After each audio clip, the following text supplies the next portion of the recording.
మా ప్రియమైన వాళ్ళారా, ఈ మధ్యాహ్న కాల సమయంలో ఈ రీతిగా పాటలు పాడుకుంటూ వచ్చిన ఇది అంతిమ యాత్ర.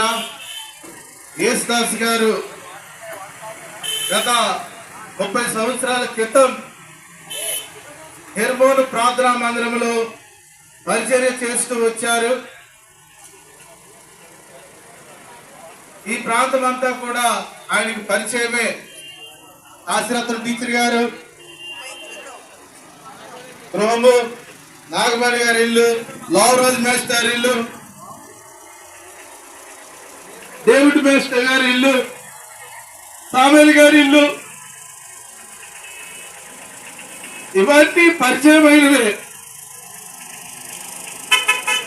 రామాయణ్ షాపు గారు, తీరంబూర్తి గారి దున్నపోతులు ఉంటాయి. ఆ దున్నపోతుల్ని ఆ మందిరం మీద వదిలేవారు. ఎవరు కూడా ఆ మందిరం దగ్గర నిలవలేదు. అయితే యేసుదాస్ గారు ఒక్కరే ఆ మందిరం దగ్గర నిలబడి ఆ దున్నపోతులతో పోరాటం చేసి గెలుచుకున్న వ్యక్తి ఆయన. గత దినాన్ని ఈ లోకాన్ని ముగించి దేవుని దగ్గరికి చేర్చబడుతూ వచ్చారు. ఈ దినాన్ని ఆయన్ను